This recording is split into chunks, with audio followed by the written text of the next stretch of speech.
So I made this cake yesterday. Usually I make mud cakes. This is actually what I use for my cupcake recipe, chocolate cupcake recipe. It's a dummy cake on top, so I don't actually need a heavy cake to withstand decoration because the top tier is obviously light because it's polystyrene. So, I mean, you can see here it's like really light.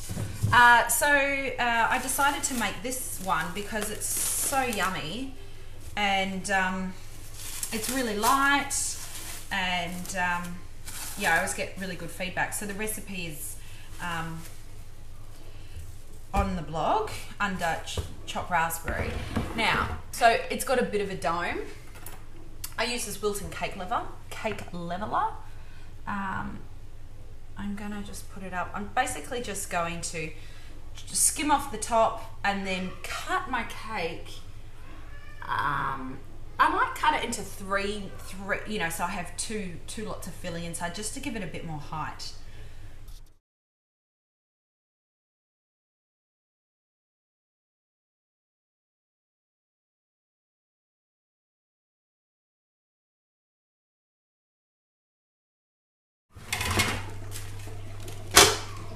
Now usually I always, when I get ready to fill in ganache, I use a cake board the same size as my cake.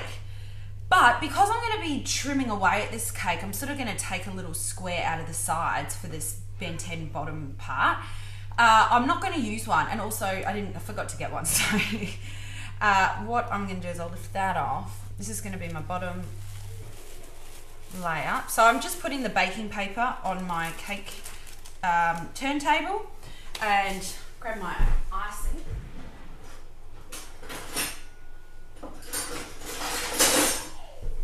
So I just made this morning Italian meringue buttercream and added some chocolate ganache. Melted chocolate actually. It is so nice. Oopsie. I'm going to put a big thick layer and then I'm actually going to put this in the fridge. I'm about to take my kids to school. So I'm going to make a thick layer and then I'm going to put it in the fridge so that it hardens, and by the time I get back from school, you know, I don't want to put the top on and for all the icing to sort of squeeze out. So this is seriously so nice, this icing. Had to brush my teeth so that I wouldn't eat any. But yeah, so I'm going to do this, level it, put it in the fridge, and then we'll ganache it. So I'm basically now just going around, you know, I can see some bits, and sorry, my camera is on a bit of an angle. Basically, so it's about 15 minutes later, done my school drop off. I just sort of go around and fill it up where it needs to. I usually have a leveler, I just can't find it, so I'm just sort of going around myself, and where I think it needs a bit extra, I'm just coming in, lifting it up, putting it in, and then just trying to get that a bit more level.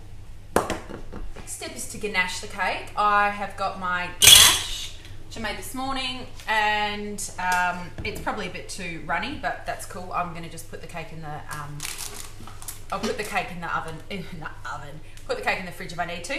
I'm going to fast forward the video part when I do it. This is seriously Bunnings, under 10 bucks, definitely under 20 bucks, depending how tall one you get, because it's got a flat, because it's L shape, you go along like this, you get nice straight sides. So I'm going to be cutting parts out, but I'm actually going to ganache the whole cake first, then I'm going to cut out what I need, because then the cake's going to be sort of more firm. And then I'll re-ganache where I've cut out. You might want to cut it out first, but I think I'd rather do it this way. Yeah, I think I'd rather do it this way. Because this is not a mud cake, it's a lot crumblier a cake. So when you're putting on your ganache, don't mess around with it too much or you're going to get crumbs everywhere. Basically put it on, get a good dollop on and work with it that way.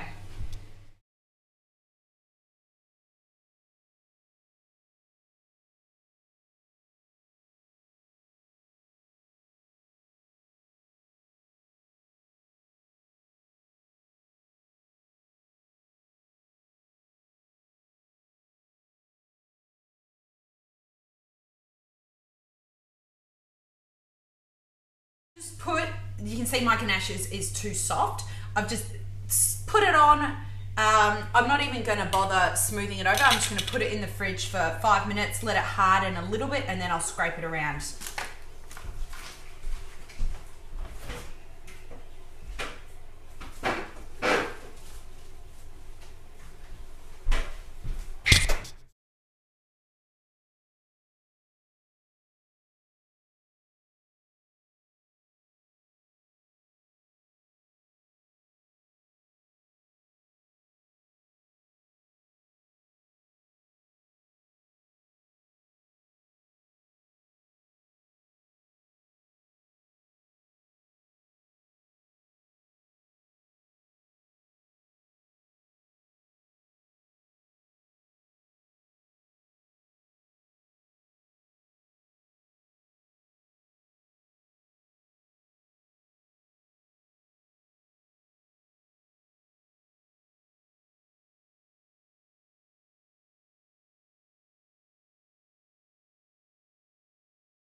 This is not perfect at all, but I really don't, look, I don't have time to make the sides super duper smooth.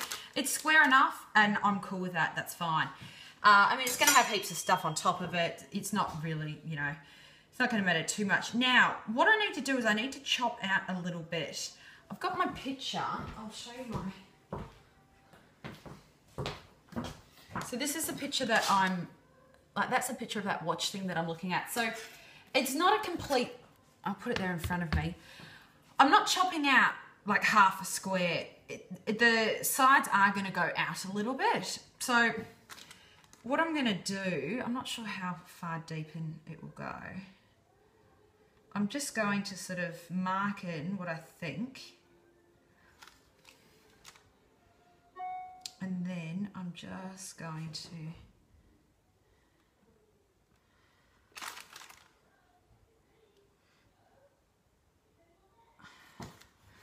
if I do the same on this side,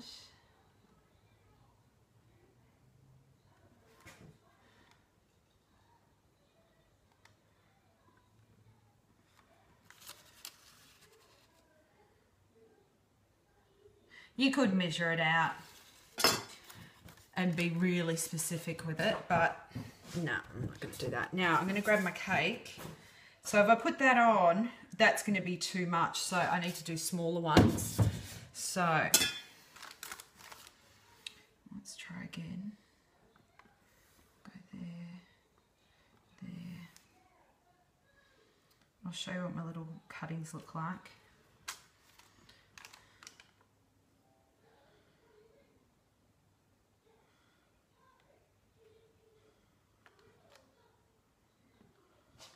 I'll show you what my cuttings look like so you can see how badly ganashed it is. Anyway, so here's where I originally did it with the, it fluted out a bit, and here is what I am actually going to do. If I get my cake, I can see that if I put that in, it's going to, cutting out that smaller one will still mean there's enough room for my cake to sit on top. So it's just a matter of cutting, making sure my knife is clean.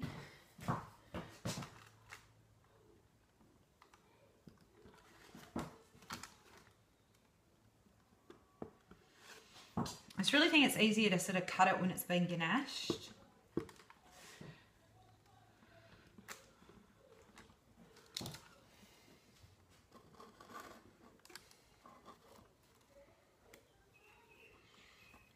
So let's take out part of that.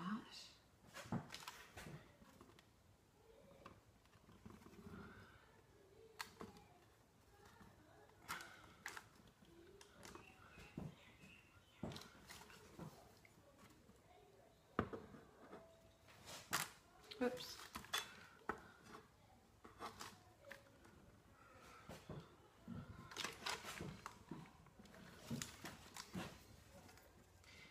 Okay, so I'll do the other side, and then it's just a matter of grabbing my ganache. Well, actually, I'll show you this side.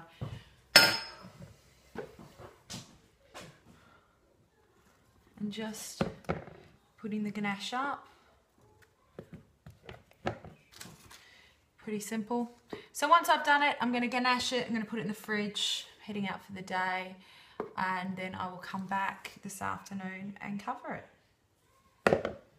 Okay, I've got some boiling hot water. I'm just going to see how bad my ganache job is. Just rub it over, smooth it with my knife, my palette knife that's just been sitting in the boiling hot water, just to get rid of some of those. Smooth it over, make it look a bit nicer before I cover it with fondant.